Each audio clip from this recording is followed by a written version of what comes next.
Times today news కి స్వాగతం. 12/12/2024 బాపట్ల జిల్లా బాపట్ల పట్టణంలోని జనసేన పార్టీ దివ్యాంగులు జన సైనికుడు గోగన ఆదిశేషు మాట్లాడుతూ ఎన్డీఏ కూటమి ప్రభుత్వం అధికారంలోకి వచ్చి 6 నెలల కాలంలోనే అనేక కార్పొరేషన్ చైర్మన్ ప్రకటనలు చేసి ఉన్నారు. దివ్యాంగులు కార్పొరేషన్ చైర్మన్ ఇంతవరకు కూడా ప్రకటన చేయలేదు.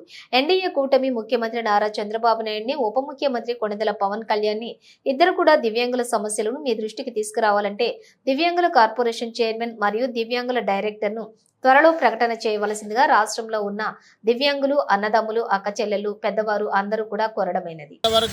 దివ్యాంగుల కార్పొరేషన్ చైర్మన్ ఇంతవరకు ప్రకటన చేయలేదు. మరి ఎందుకని దివ్యాంగుల కార్పొరేషన్ చైర్మన్ ఇంతకని ప్రకటన చేయలేదు?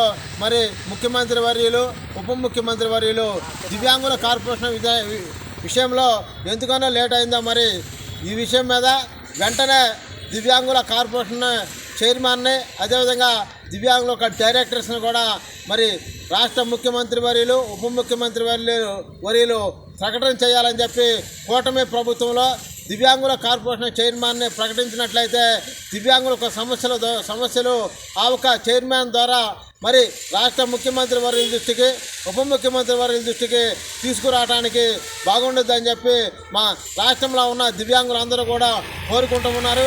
అదేవిధంగా నా జనసేన పార్టీ నుంచి కూడా నేను కూడా మరి మా ఒక అధ్యక్షుడి వారిని, మరి అదేవిధంగా మరి ముఖ్యమంత్రి వారిని ఇద్దరిని కూడా తొందరలో వికలాంగుల కార్పొరేషన్ చైర్మన్ని ప్రకటన చేయాలని చెప్పి కూడా మరీ తెలియజేస్తూ ఉన్నాం.